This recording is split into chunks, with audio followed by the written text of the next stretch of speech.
You're listening to The Jacob Valk Show. He's breaking down the latest and greatest in sports as only he can.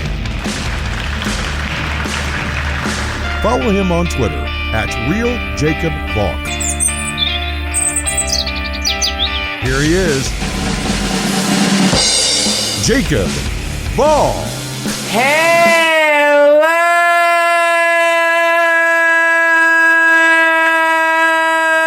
sports fans.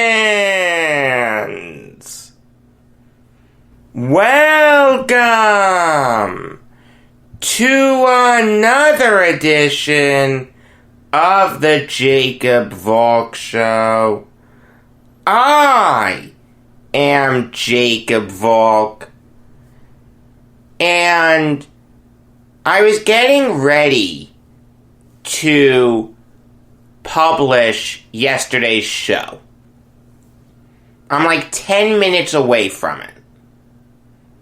And I see the news that Myles Garrett is closing in on an extension. Immediately, I have a choice to make. Do I record something for yesterday's show, or do I record something for today's show? I decided to save it for today. The reason being that it was initially reported as being close, but nothing was finalized. I thought more details could come out, so that's why I waited. Now, we don't have any more details than we did yesterday afternoon, but obviously I have to talk about it today. This is one of the most egregious overpays you can make.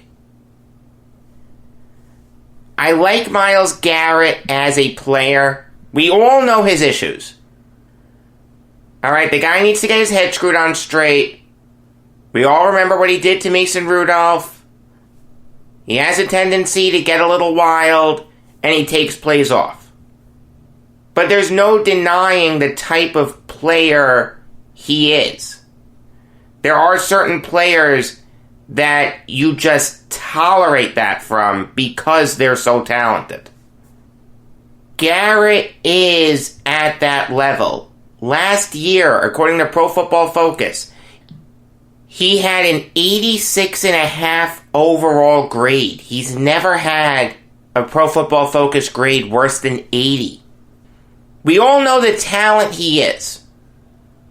But you cannot give someone like that a contract that pays him $25 million a year. That makes him the highest paid defensive player in the NFL. He eclipsed Khalil Mack by $1.5 million. Khalil Mack is better than Myles Garrett. Aaron Donald is better than Myles Garrett. When I was going over the second best defensive lineman in the NFL, I didn't even mention Garrett.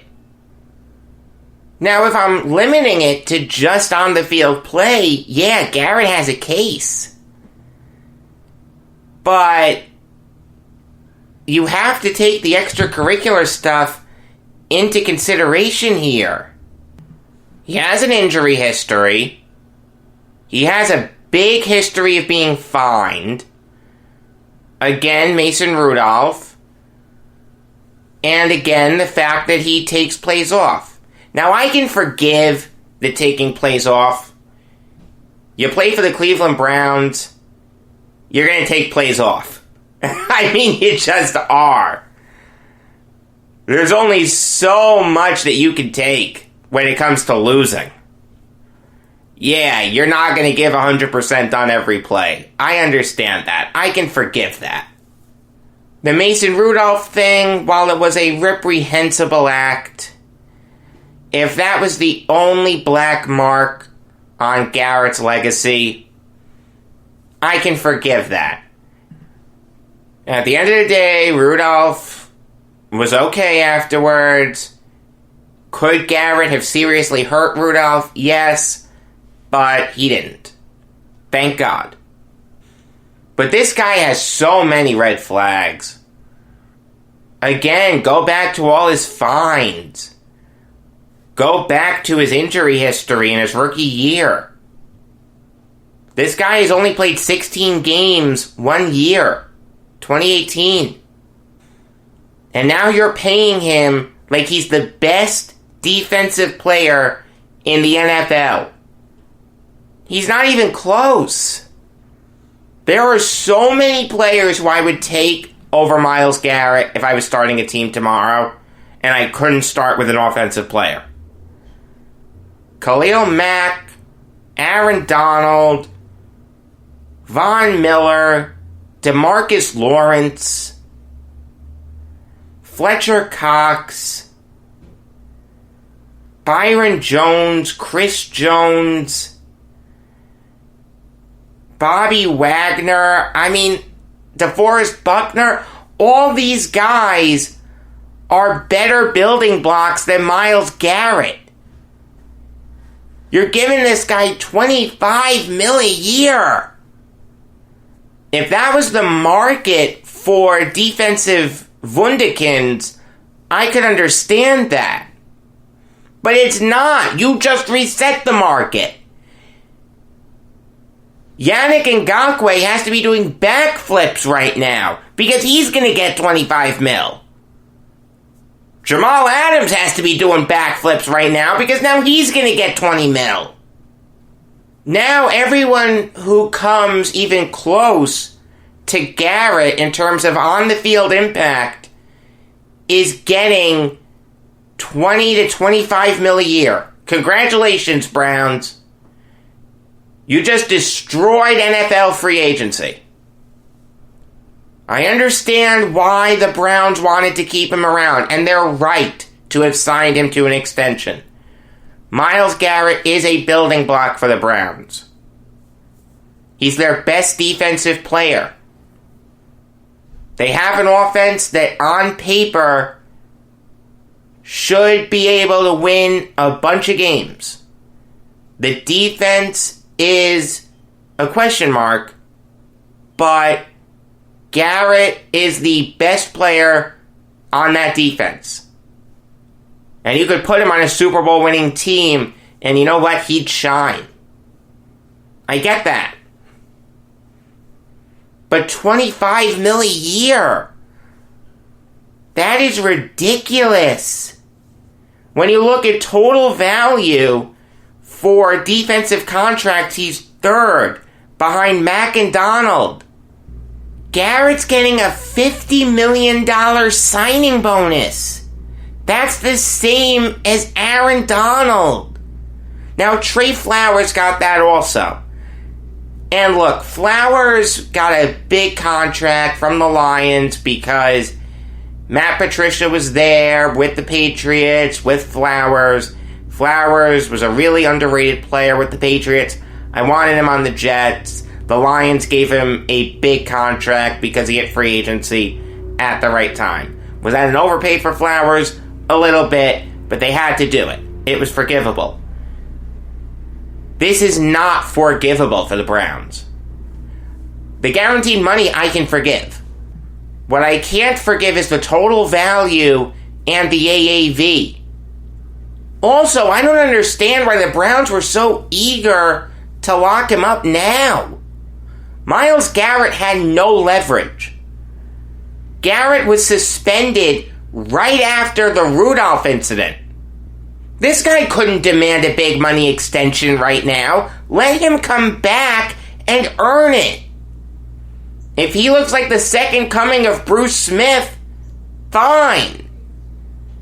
Give him a huge extension. He does not deserve it now. This is ridiculous.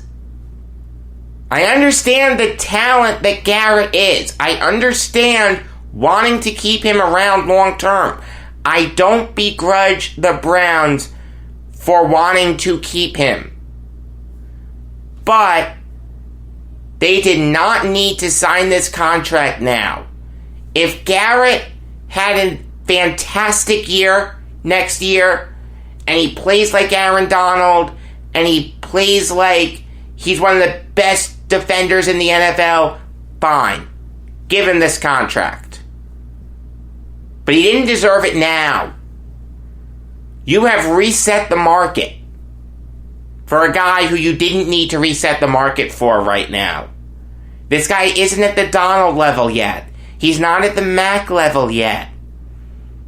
Chris Jones has to be kicking himself. If Myles Garrett gets $25 million, Jones needs to get a lot closer to that. I like that the Browns locked Garrett up long term. He's a guy who they needed to keep. But they didn't need to do it now, and they certainly didn't need to sign him to an extension now. This is ridiculous. This contract is insane. Moving on now to a contract that isn't insane, and that is Yasiel Puig's with the Atlanta Braves. There is no possible way that you can hate the Braves bringing him in. I have my issues with Puig. The guy's a head case, a little bit of a nut.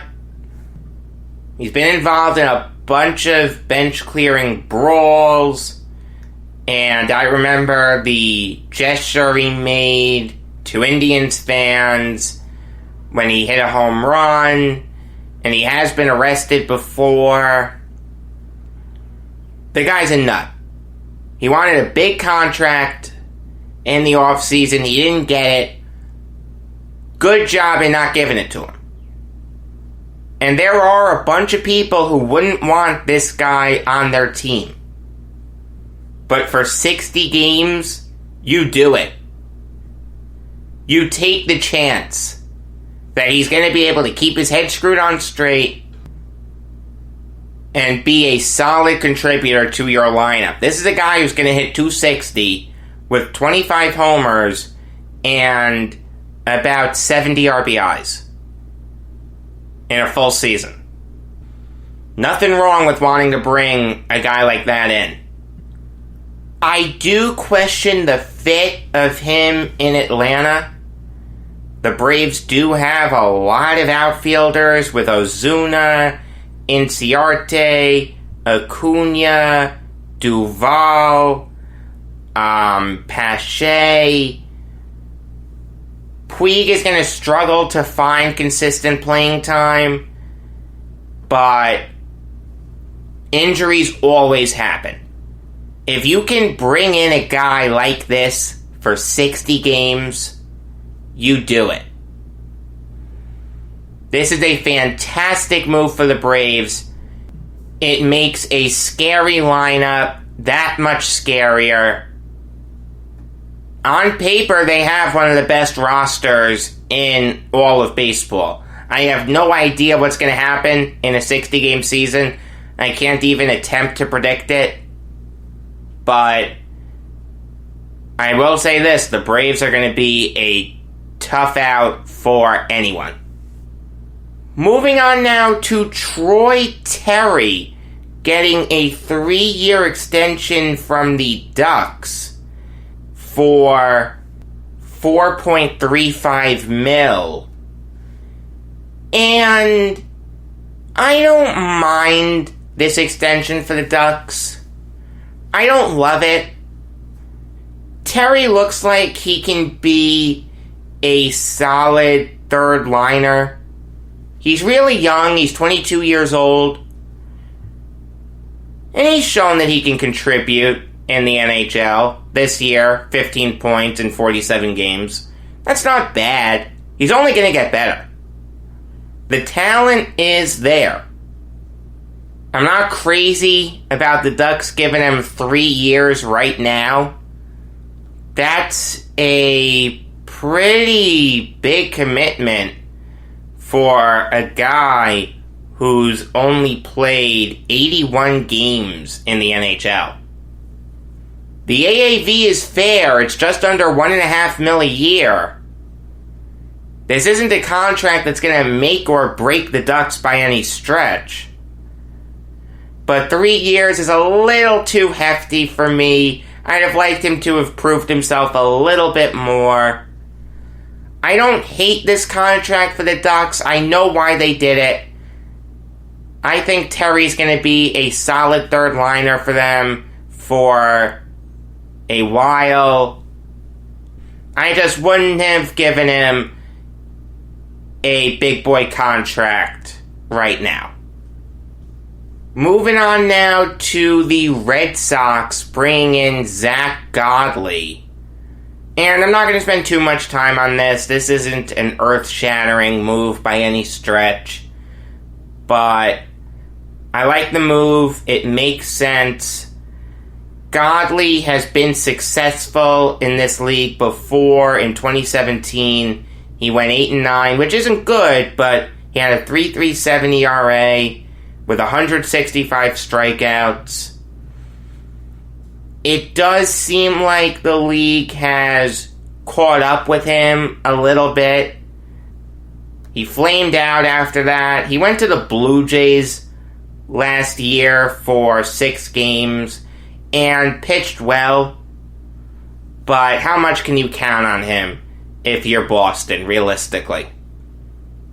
I understand why the Red Sox brought him in. He brings a solid veteran presence to a rotation that desperately needs it. Chris Sale had Tommy John surgery. Eduardo Rodriguez has the coronavirus. Colin McHugh has an elbow injury. Their rotation right now is Nathan Eovaldi, Martin Perez, Godley, and blank. They are going to stink this year. And as a Yankee fan, I couldn't be happier. But that's why the Red Sox brought him in. They needed to add a veteran to their rotation. Is Godley going to be Roger Clemens? Absolutely not. But the Red Sox can count on him to give them innings at a consistent level. He'll probably give up like 5 runs a start. I understand it's not good, but they needed to add a veteran. That's all this is. And at this point in time, July 15th, you're not going to get Louis Tiant. Alright, it's time for decades of dumbass decisions.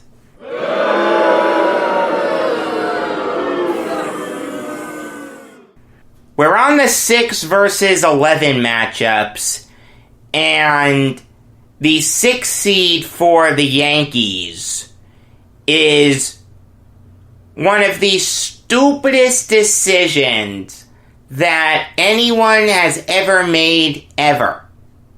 Not just in sports, but in life. As you know, Ruth was not a particularly fast player. No one was going to be mistaking him for Ricky Henderson, or Lou Brock, or Vince Coleman. In fact, they couldn't mistake him for those guys because those guys weren't around when Ruth played. But in Game 7 of the 1926 World Series, Ruth decided to try to steal second. It was the top of the 9th. 2 outs. Ruth had just drawn a walk to extend the game. Yankees are down by 1. Bob Musial at bat. Last chance saloon. On the first pitch to Musial, Ruth tries for second. Bob O'Farrell was the Browns catcher. He throws it to second, and Rogers Hornsby tags Ruth out. That's it. Ball game over. World Series over. The St. Louis Browns become the only team in Major League Baseball history to win a World Series on a caught stealing. Could you imagine if that happened now? A guy who wasn't fast, trying to steal second, and losing a World Series that way? you'd never hear the end of it. It would be like Giancarlo Stanton trying to steal second. Nowadays, the guy would be run out of town on a rail. Sports talk show hosts would have a field day. Actually, forget a day, they'd have a field week or a field month or a field year. I wish sports talk radio was around back then. I'd love to hear what the Mike Francesas and Chris Russos of 1926 had to say about it. Ruth said that he was trying to catch the Browns off guard. But, I mean, that's one of those things where if it works, you look really smart. And if it doesn't, you look like an idiot. Needless to say, Ruth looked like an idiot. Thankfully, he turned it around in 27 by hitting 60 home runs and leading the Yankees to a World Series win. And he led them to another World Series win in 28. That's going up against Jeff Weaver trades. You may not remember Jeff Weaver, and I envy you. Because I remember when Weaver was traded for by the Yankees, this is a guy who was hyped up as a guy who was gonna solidify the Yankees rotation behind Clemens, Mussina, and Pettit. And, look, I'll give him credit. In 2002, he pitched well. Went 5-3 with a 4.04 ERA. He started 8 games. Came out of the bullpen 7 times. He was fine. Didn't play well in the ALDS that year against the Angels, but not the end of the world. 2003 hit, and Weaver was abysmal. He went 7-9 with a 6 ERA. It was so bad that Joe Torre in the 03 playoffs avoided him like the plague. In Game 4 of the 03 World Series, the game was in the 11th inning. Torre had no choice but to go to Weaver. Weaver had a good 11th inning, but in the 12th, to his only batter, Alex Gonzalez, he gave up a home run. Okay, Jacob, you've proven that Weaver was a bad pitcher for the Yankees, but who did the Yankees trade to get him? I'm glad you asked. They traded Jason Arnold, who never played a game in the majors, John Ford Griffin, who only played 13 games in the majors, and Ted Lilly for Weaver. Now, I really liked Ted Lilly.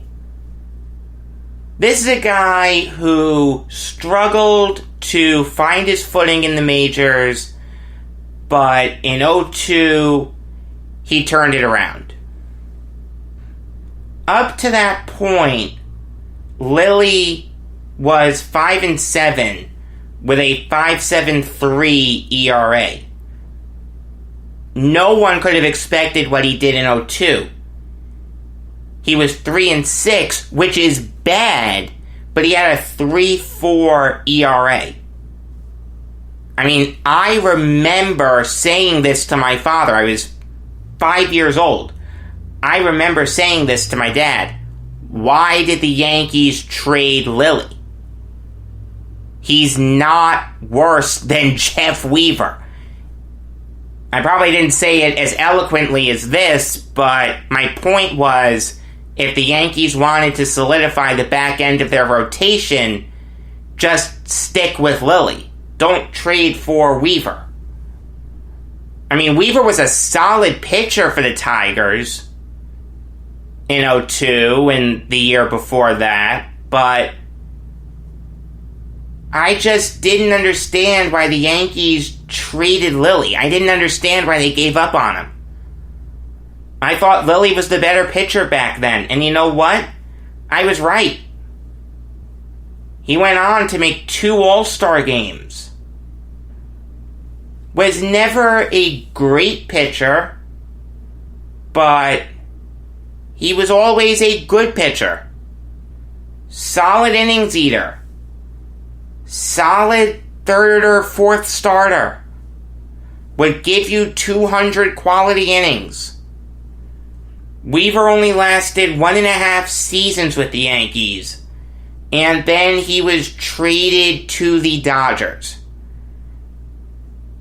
Now, you'll notice I put trades for Weaver. You're probably thinking to yourself, well, Jacob, who did the Yankees get for Weaver? He couldn't have been any worse, right? Oh, yes he could. They traded him for Kevin Brown. Kevin freaking Brown.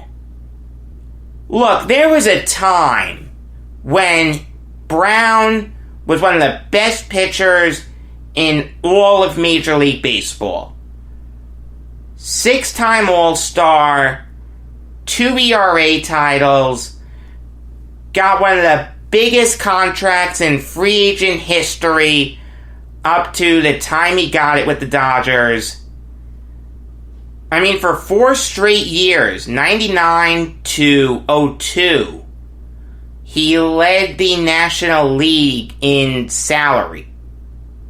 Now, to Brown's credit, for most of those years, he pitched well.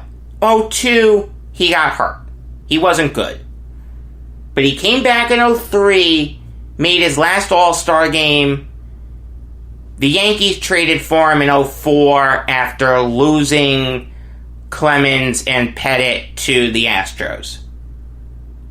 I mean, they expected Brown to be a big part of that rotation. But he got hurt, only started 22 games. Not terrible, but not great. He went 10-6 with a 4.09 ERA. But what is terrible is what he did in the 2004 ALCS. Namely, Game 7. He started Game 3, but the Yankees won 19-8. Brown was terrible in his 2 innings, but all is forgiven because the Yankees scored 19 runs. Game 7, Brown starts, and I've said this before, that was the equivalent of Joe Torre waving the white flag. It's done, it's over, you've gotten the best of us. No one had any confidence in Kevin Brown. He didn't even make it out of the 2nd inning. The first pitch that Javier Vasquez throws in relief of Brown, Johnny Damon hits a grand slam. Made it 6-0 Red Sox. The game was over right then and there. In 2005, Brown was abysmal. He got hurt. And when he played, he wasn't that good. He went 4-7 with a 6.5 ERA. There have been worse Yankees than Kevin Brown. But for what he did in Game 7 of the 2004 ALCS, and just based on what he was hyped up to do leading up to that season, he's one of the biggest disappointments in Yankee history. But it's not as bad as Babe Ruth's caught stealing. I mean, again, it would be the equivalent of Giancarlo Stanton trying to steal second. It doesn't get much more dumbass than ending a World Series on a caught stealing. Moving over to the Islanders now, and this is where the bracket gets tough. All these coming matchups for 6-11, Islanders, Jets, and Nets, these were really tough. For the Islanders, we have the Battle of the Smiths. Firing Neil Smith versus Ryan Smith. I did not do that on purpose. After the 05-06 season, Mike Milbury was finally relieved of his duties as Islander GM, and Charles Wang, to his credit, got Milbury's replacement right. Neil Smith had won a Stanley Cup with the Rangers, was regarded as one of the smartest minds in all of hockey. I mean, this was the equivalent of going from Matt Millen to Vince Lombardi. And Smith immediately came in and whipped the Islanders into shape. He hired Ted Nolan, professional coach, good head coach. He brought in guys like Mike Sillinger and Victor Kozlov and Tom Pody and Andy Hilbert. Richard Park was brought in also. And because of those guys, the Islanders would go on to make the playoffs. But Smith wasn't around to see it. Charles Wang wanted a yes man. Neil Smith wasn't going to do that. He wasn't going to be Charles Wang's puppet. I can't say I blame him. So just a little over a month after being hired as Islanders GM, Smith was fired. Pat LaFontaine quit right after that. It drove a wedge between LaFontaine and the Islanders that still hasn't been repaired. And it doesn't get much worse than who Wang brought in to replace Smith. You know who I'm talking about. The backup goalie. Garth freaking Snow. The Islanders went from a Stanley Cup winning GM to having their backup goalie as GM. I'm not kidding. Within the span of 24 hours, Garth Snow went from being a backup goalie in the NHL to Islanders general manager. Yeah, it's as stupid as it sounds. But this actually segues really well into Ryan Smith. Because of the core that Neil Smith put together, the Islanders were in the playoff race. Snow, to his credit, decided to go all in. And he made a big trade for Ryan Smith. He gave up two big prospects in Robert Nielsen and Ryan O'Mara, and the Islanders' first rounder, which the Oilers used on Alex Plant. Some other guys who the Oilers could have taken include Max Pacioretty, Mikhail Backlund, and David Perron. Smith played well for the Islanders, was almost a point-a-game player. There was a big sense that he was going to re-sign with the Islanders. Instead, on the first day of free agency, he signed with the Avalanche. And whenever Ryan Smith came into the Coliseum, I booed him mercilessly and so did other Islander fans.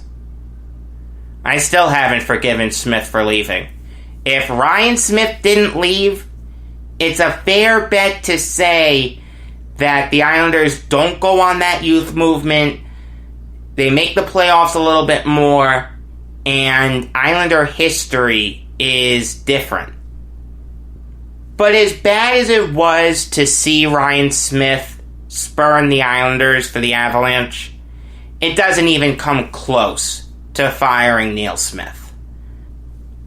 When you think about it off the top of your head, yeah, it's a tough decision. But when you really dig deep into it, and you think about what the Oilers got for Smith, the Islanders gave up nothing for 23 quality games from a really good player in the stretch run of a playoff season. It hurt to see him leave, no question, but when factoring in the fact that Nielsen, O'Mara, and Plant did nothing in the NHL, firing Neil Smith, replacing him with Garth Snow, and seeing what Snow did as Islanders GM is much, much, much worse. Moving on now to the Jets. We have the 2009 AFC title game versus John Idzik Jr. I wanted to put Jr. here because I didn't want anyone to mistake him for his father, who was Jets offensive coordinator for a little bit. His father wasn't a particularly good offensive coordinator for the Jets, but nowhere near as bad as his son was as GM. But I'll start with the 2009 AFC title game. The Jets go on a magical run at the end of the season to make the playoffs. They basically have to win their last 2 games, and they have to get lucky to get in. Jim Caldwell pulls Peyton Manning midway through a Jets game against the Colts. I'm at an Islanders game. I'm really not paying attention to the Islanders game. I'm following the Jets game on my phone. Really, really happy that the Jets are gonna win this game. They go on to face the Bengals on Sunday Night Football. The Jets destroy the Bengals. The Bengals put up a half-hearted game plan, and the Jets make the playoffs. They face the Bengals again in the wildcard game. The Bengals were favored. Most people were picking the Bengals. I was picking the Jets. Needless to say, I was right. They'd go on to face the San Diego Chargers. No one was picking the Jets in that game. If memory serves, I picked the Chargers in that game. Killed me to do it. But give the Jets defense credit. Phillip Rivers did not have a great game. He wasn't awful, but he wasn't great. The Chargers' rushing attack was dreadful. Darren Sproles and LaDainian Tomlinson combined for 57 yards on 15 carries. Sean Green had his best game as a Jet. 23 rushes for 128 yards and a 53-yard touchdown run with 7 minutes and 17 seconds left in the game to ice it for the Jets. I was elated. Now they go on to face the Colts. At this point, I'm thinking, you know what? The Jets have a chance at this. They can do it. Even though they have a rookie head coach and a rookie quarterback with Rex Ryan and Mark Sanchez, the Jets can actually do this. I let myself believe. Now, give the Jets credit. With 2 minutes left in the first half, they were up 17-6. They were playing really, really well. Sanchez was looking great. Peyton Manning was looking human. But then the game just turned. After the Jets went up 17-6, they'd allow 24 unanswered points. The biggest mistake that Rex Ryan made as head coach happened in this game. Darrelle Revis shadowed Reggie Wayne that whole game, and he owned Reggie Wayne throughout his career. Wayne only caught 3 passes for 55 yards. So Revis was on top of his game. But Pierre Garçon was killing Dwight Lowry, who was starting at corner opposite Revis. Garçon, at this point in time, was a nobody. He was viewed of as a solid player, but nothing great. He became great that day. Caught 11 passes for 151 yards and a touchdown. I'm screaming at the TV, put Revis on Garçon. Even though there's a strong likelihood that Reggie Wayne would have killed Dwight Lowry, you don't know for sure. Maybe Wayne was going to have a case of the dropsies, or maybe Lowry was going to own Wayne. I don't know, but you had to do something else. Needless to say, Ryan didn't switch Revis on Garçon. The Colts took the lead on a 4-yard touchdown pass from Manning to Garçon. They never relinquish it. And the Colts would go on to the Super Bowl. That's going up against John Idzik. Without question, the second worst GM in NFL history. It's Matt Millen, and then it's Idzik. Now, Idzik only lasted 2 seasons as GM. This guy, in his 2 years as Jets GM, assembled some of the worst rosters you'll ever see.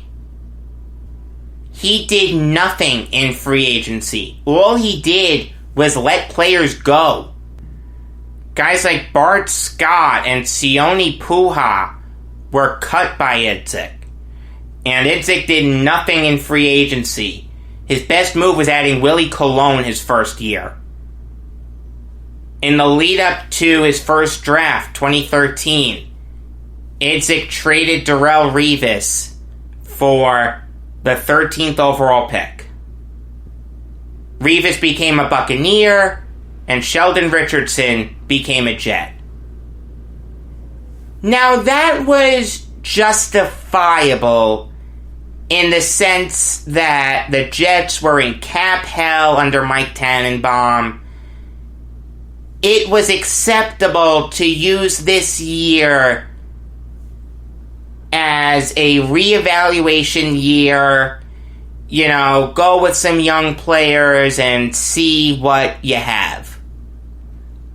I mean, the Jets had to get out from under some really bad free agent contracts. I don't even mind that they cut Bart Scott that much. It just stunk that the Jets didn't replace him properly.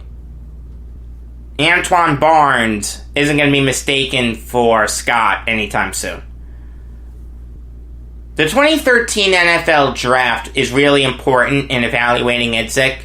He used the 9th overall pick to take D. Milliner. Milliner was a bust, although, in all fairness, at the time, he was viewed as a top 3 prospect. I was doing backflips when he was taken by the Jets. I'll admit that. Sheldon Richardson was taken at 13. That pick I didn't like. I thought there were better defensive ends available. But, whatever. In the second round, Idzik took Geno Smith.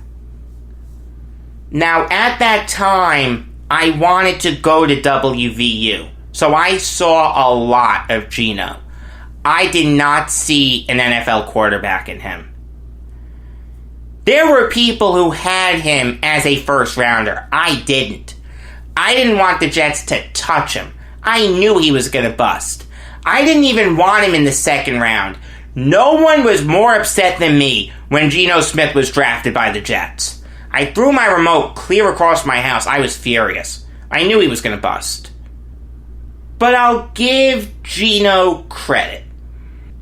He had a good end to his rookie season. The Jets finished the year 8-8. Smith looked really good. He'd won 3 of his last 4 games. You could see that he had some talent. And there were actually some feelings of optimism radiating from the Jets. Even in a reevaluation year, the Jets went 8-8. Idzik decides to keep Rex Ryan. Now that's important because when Idzik was hired, he wasn't allowed to fire Ryan. There was a sense that no matter what Ryan did in 2013, he'd be fired by Idzik. Instead, Idzik kept him. Good move. And there was this sense leading into the 2014 season that the Jets would do really good things. Idzik entered that offseason with gobs and gobs of cap space and a bunch of needs.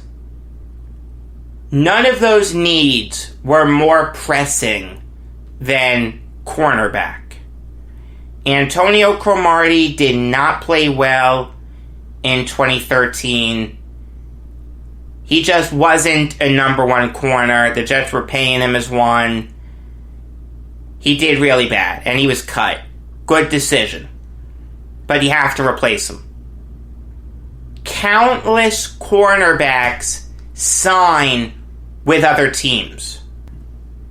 Guys like Aqib Talib, Vontae Davis, Alteron Werner, and Brandon Flowers all could have been Jets. Instead, Idzik watches them go to other teams.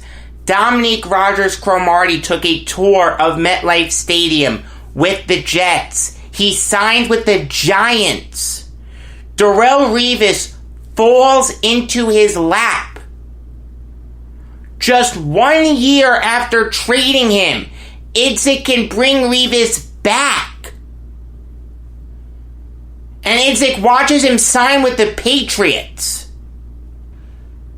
In 2014, the Jets trotted out guys like Darren Walls and Antonio Allen. Leon McFadden was there for a little bit. I mean, these guys were scrubs. They were nothing. Do you remember the clip of Sammy Watkins showboating on his way to the end zone against the Jets, and he's tackled just shy of the goal line? The man who tackled him was named Salim Hakim. He was not a regular member of the secondary.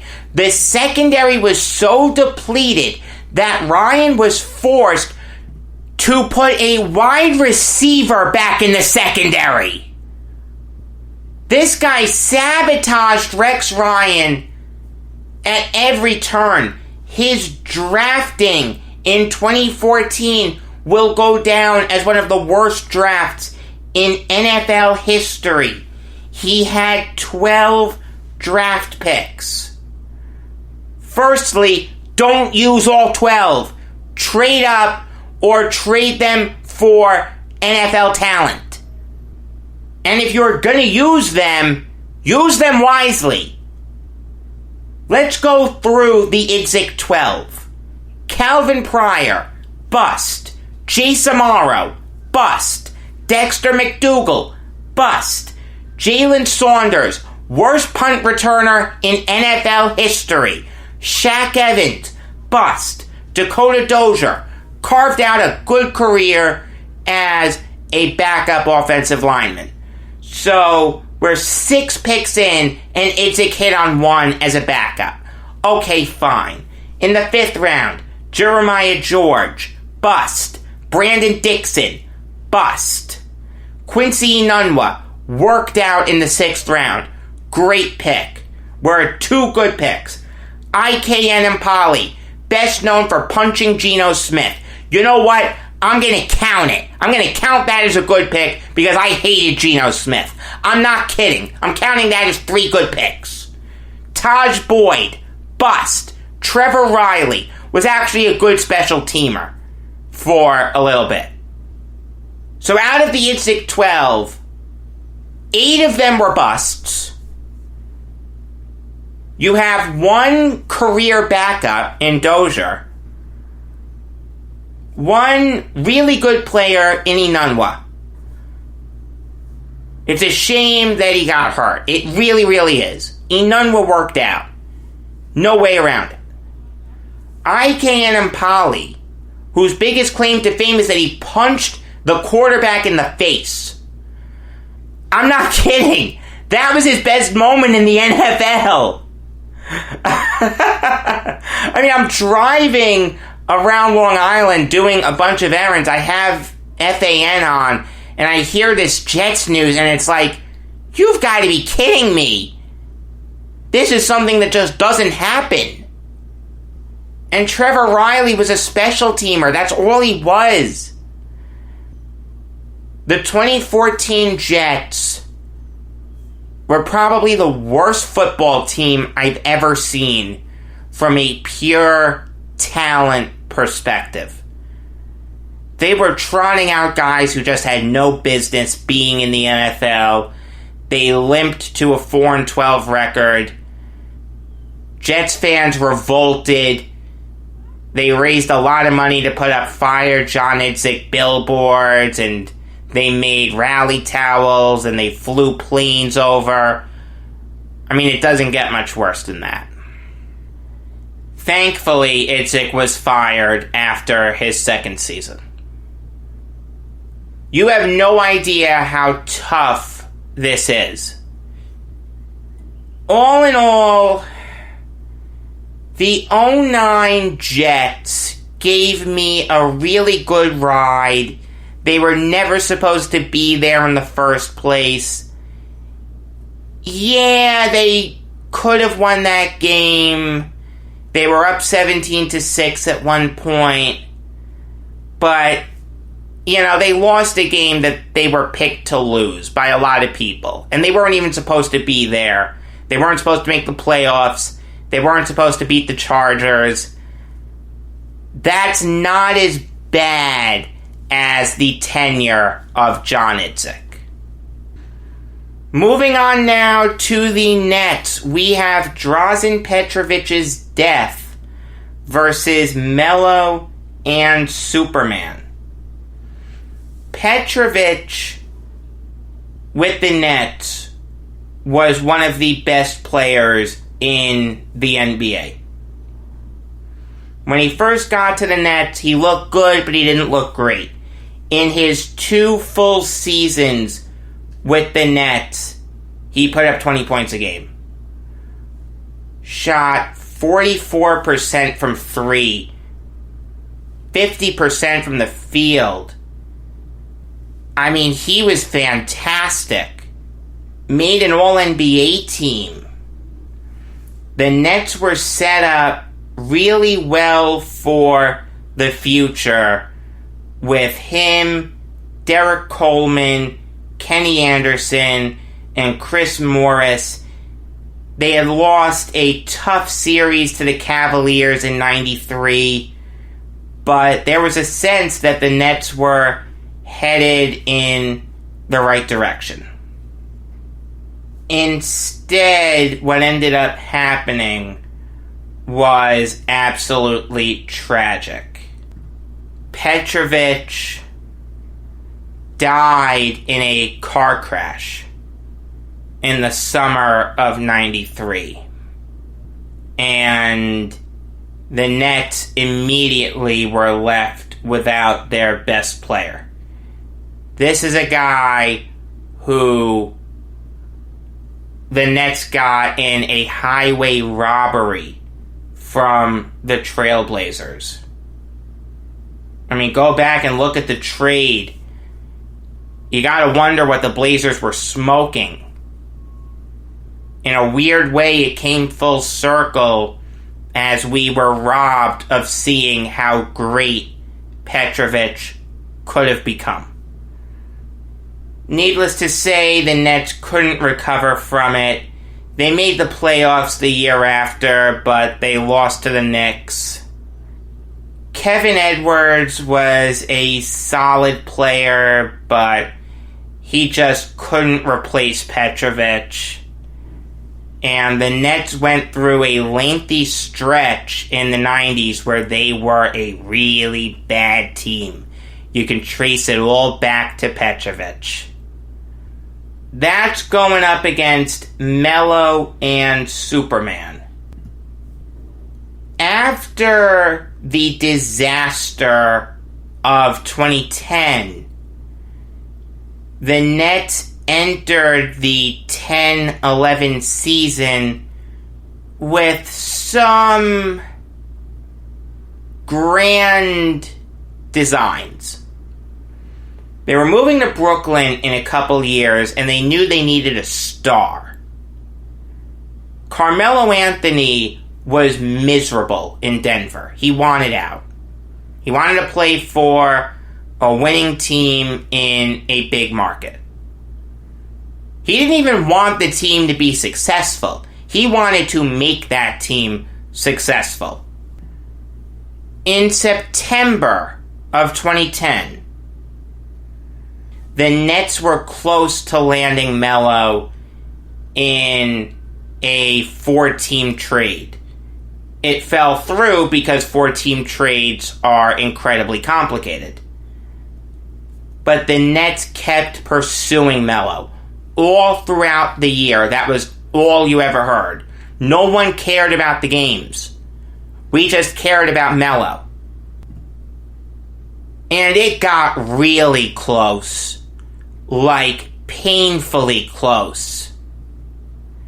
There was one day in December or January, I, along with every other NBA fan, was utterly convinced that Carmelo Anthony was going to be a Net by the afternoon. I went to school that day, happy as a pig in slop, and I was sure that when I got on the bus to go home that day, no phones allowed in school, that I was going to see the news that Carmelo Anthony was traded to the Nets. But it didn't happen. And I just got this feeling in the pit of my stomach like, oh no, something happened. Melo flaked. See, the whole thing with trading for Melo was he was a pending free agent. The Nets needed a commitment from Melo that if they were going to do this trade, he was going to re-sign with them. He never committed to it. There was an article later that night saying that the framework was holding up the deal. And I remember thinking to myself, what framework? I thought this was all Melo not re-signing. What's happening here? It gets really drawn out. We get really close to the trade deadline. It's a 2-team race between the Nets and the Knicks. As we got closer to the trade deadline, the Knicks emerged as the favorite, and they pulled off the trade for Melo. Give them credit. They were able to get it done. They mortgaged the future for him. They gave up their whole team. It didn't work at the end of the day. They only won one playoff series with him, but they got their star to pair with Amari Stoudemire, a borderline star. The Nets countered, though, by acquiring Deron Williams. So they got their star to hopefully lead them into Brooklyn. It wasn't a guarantee. Williams still had to re-sign, but he was under contract for one more year after the Nets traded for him. So the Nets pulled off a big trade for a star. They nearly paired him with Dwight Howard. It was deja vu. The whole season centered around two things. Was Deron Williams going to re-sign? And were the Nets going to trade for Dwight Howard? Again, the games were secondary. In November of 2011, the Nets came close to acquiring Howard. The Magic didn't like the offer. Howard was ticked off. There was a lot of bad blood anyway between Howard and the Magic. This only made it worse. 4 months later, in March of 2012, the Nets came agonizingly close to pulling off a Dwight Howard trade. They were 99% there.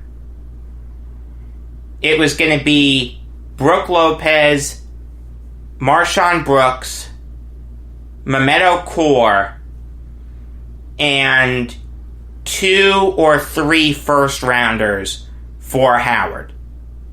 And this was going to anchor the Nets when they made the move to Brooklyn. Deron Williams and Dwight Howard were going to lead the Nets into the promised land. All Dwight Howard had to do was opt out of his contract for the 12-13 season. And it seemed like Howard was going to. Like I said, he was miserable in Orlando. But then he changed his mind on a dime. No one saw it coming. Howard decides he's going to opt into his final year. The trade is dead. So the thinking was, okay, maybe Howard patched things up with Orlando and he wanted to be there long term. No! In July, there were still rumors that the Nets were talking to the Magic about Howard.